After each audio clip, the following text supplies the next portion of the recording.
All right, let's talk about fats and oils now, our second macronutrient family. Fats and oils are both triglycerides. A triglyceride is a compound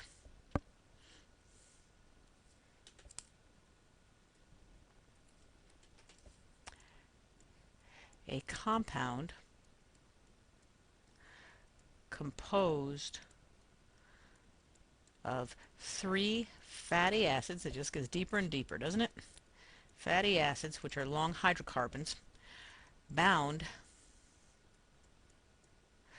by a glycerin or glycerol molecule. And this is the same stuff you find in hand creams. It's a sweet, syrupy kind of liquid. Um, and we're going to talk about both of those things later on so I can show you the actual structure. That makes life a lot easier. Triglycerides themselves belong to even a bigger family called lipids, and lipids include steroids like cholesterol, which I'm sure you've heard of, and testosterone too. All right, now excess calories from any dietary source, fats, carbs, or proteins, are stored in the body as fats. Very um, efficient.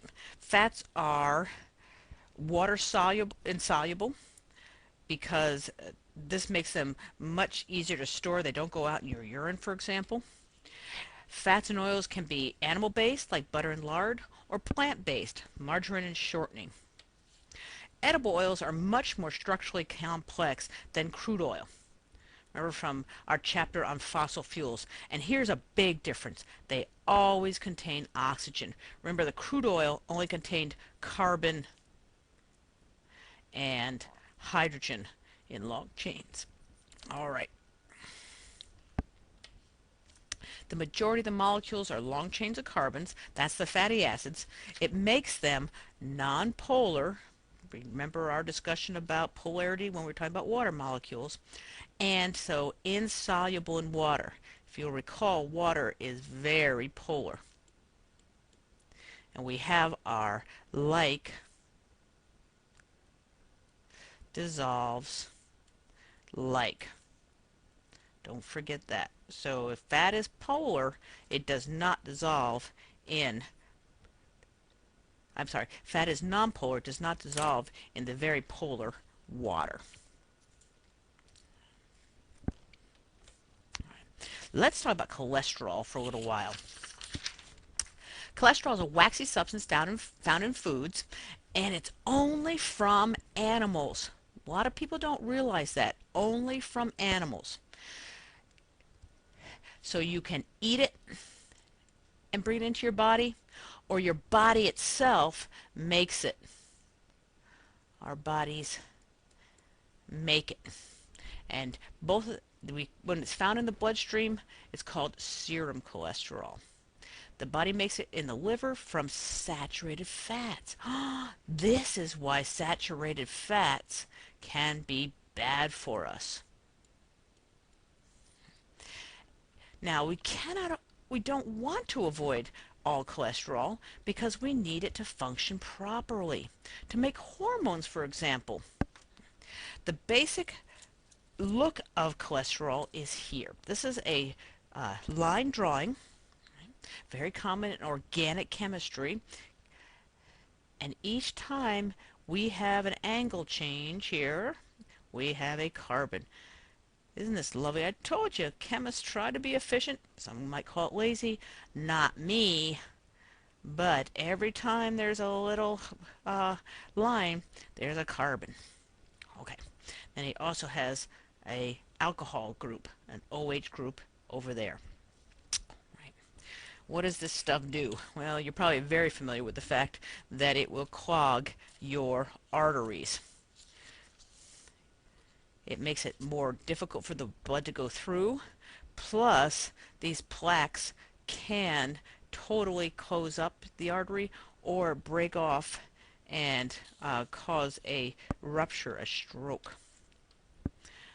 Now, cholesterol, there are good and bad types. The bad type is low-density lipoprotein. There's that lipo word again, and it is a protein here. So it's not so much just a pure lipid. This is a more complicated molecule. We're not going to just go into that, so let's just keep it under the banner of cholesterol. This accumulates in the walls of the blood vessels, causing plaque. Over time, like I said, this causes it to narrow, harden, reduce blood flow, and then they burst. Oh my gosh, the clots that form to seal them can suddenly choke off blood flow, and that's a heart attack or stroke. What about good cholesterol? This is interesting.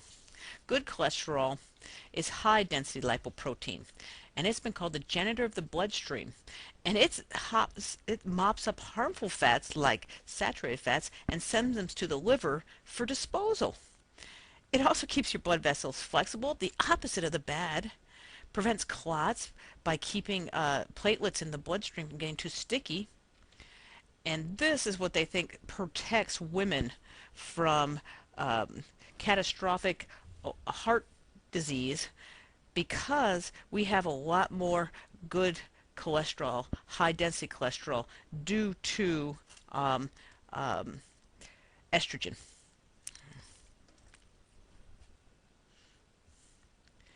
Estrogen promotes the body's production of HDL, which is super cool until you go through menopause where your estrogen level goes down, down, down, down, down, down. You see a lot of incidents of women having fatal heart attacks after menopause. A 10% increase in HDL type of cholesterol will lower heart risk by over 20%, 20 to 30%. That's absolutely amazing. That would be the same improvement you get from those popular cholesterol drugs like Lipitor.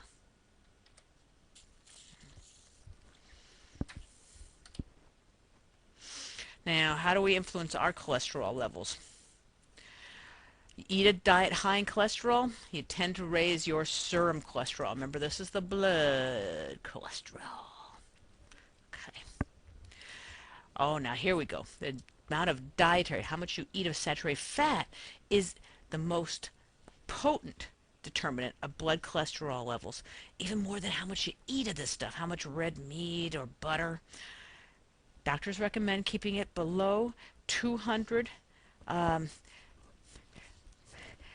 the American Medical Association recommends eating 300 milligrams per day max, and very little saturated fat. And just as important, pick your parents well, because the way that your body utilizes saturated fat in the liver, remember the liver makes LDL, bad cholesterol, from saturated fats. How well is genetic?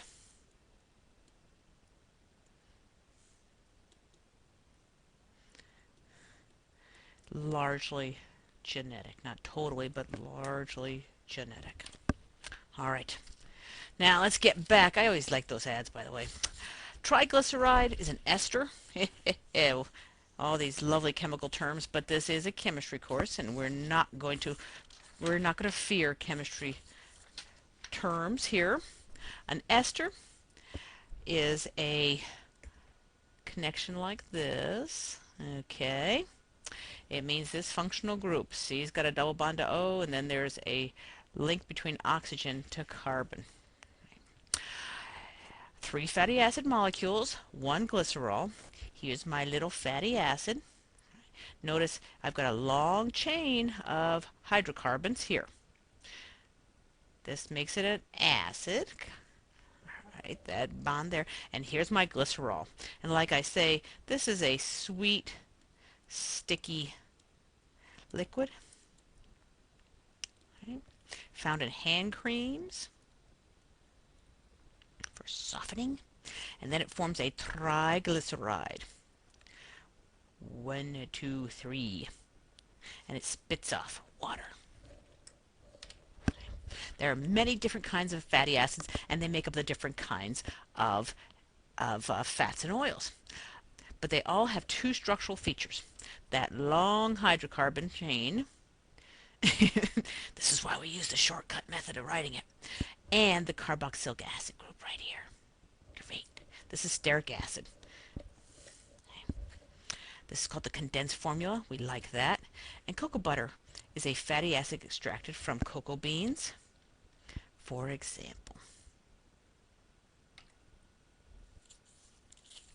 Okay. Now we're ready to look at the different types of acids. I'm sorry, fats and oils. Saturated.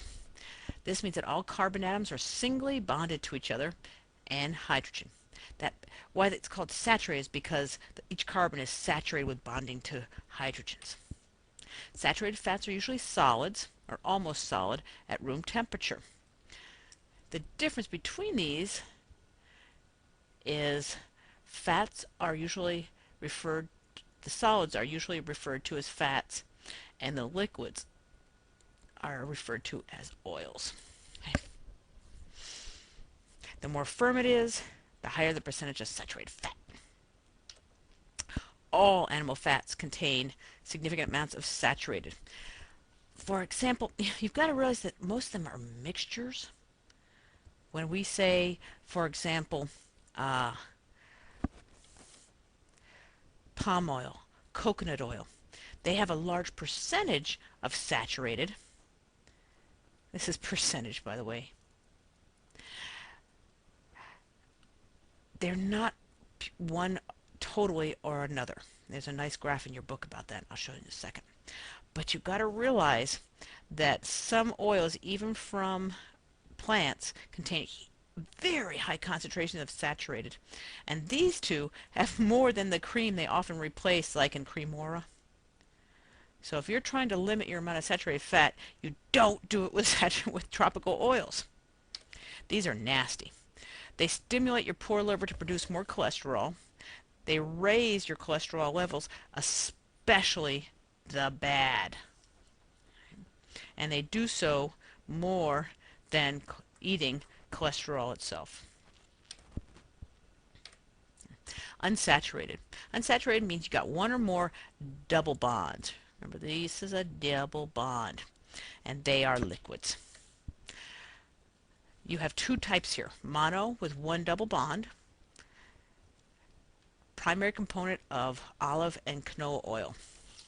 We're going to talk about that again because you need to realize these are very good for you. They lower your overall, this is your blood, remember your blood is your serum. They lower the bad without lowering the good. So this is fantastic. You want to increase your dietary amounts consumption of these types of fats. Now olive oil has a taste, but canola oil is very light. It's very nice. Polyunsaturated, they're pretty good for you too. They've got more than one double. Poly means more than one. Mono means one. These are found in many different kinds of oils. These should be limited because they lower your good cholesterol as well as your bad. So they are nothing like saturated fats, but they're definitely not as good as monosaturated. Now think of this. Isn't this amazing that something so small as whether the carbon has two bonds between them or one can affect whether you live or die? Okay, here's some examples. This is a saturated. We saw it before, stearic acid. That was the picture I showed you above. Olealic is mono. It's got one here. And then it's got a chain of seven. These are all fatty acids. This is the components, you see, of the triglycerides. But they all have the long chains.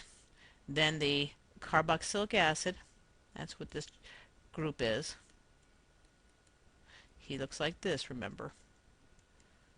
Okay. And then linoleic acid. That's in linseed oil. That's polyunsaturated. And again, We have the long chains of carbons and hydrocarbons and our friend the carboxylic acid at the end.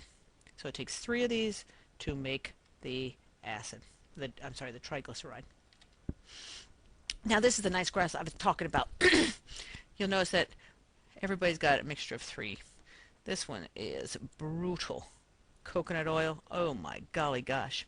He has so much saturated fat, almost 90%. And let's look at canola. Canola is strongly mono. These are all percentages. Flaxseed, oh, flaxseed's got some other nice stuff associated with it. Who else is, oh, well, you know, look at lard. Lard's got a bad rap. He's got almost equal amounts of both of these guys, though. So this is one reason why this guy is really bad. Um, Palm oil, too. He's got 50% there, 40% of these mono.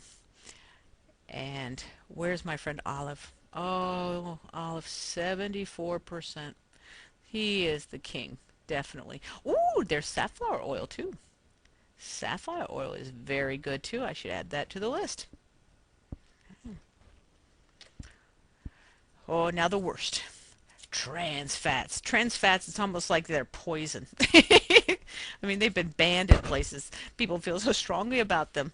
Um, and they've changed the labeling on food labels to indicate whether they're in there or not. They even have limitations now. And what they've done a lot of times is replace it with saturated fat. Whoopee! But these are pretty bad.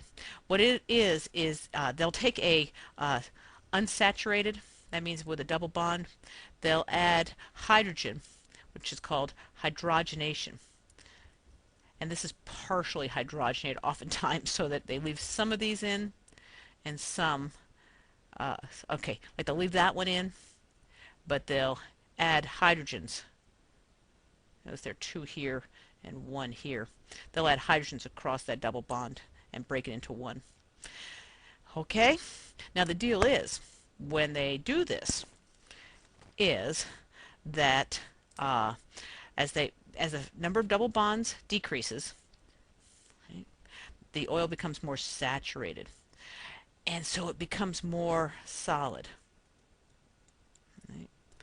The hydrogenation is controlled to yield products with desired melting point, right? That want them solid, soft, spreadable, stable, shelf life. Peanut butter. If you've ever had an all-natural peanut butter, you know how the oil settles on the top. A lot of people didn't like that, so Skippy partially hydrogenated that oil and made it very spreadable and soft. Margarine, another place where it was utilized extensively to increase its shelf life. But what they found was there was a price. This is cis means that the hydrogens would be on the same side that were added. Oh, I'm sorry. No, no. Partially hydrogenation produces trans fats that these are the remaining double bonds. The hydrogens seem to be on the same side. Or you could say that the rest of the big long chains is on the same side. Whereas trans, like transcontinental airlines, they're on opposite sides of the double bond. And oh my goodness, what this does, something that simple. They have a double whammy. They increase the bad cholesterol and they decrease the good cholesterol. An absolute nightmare.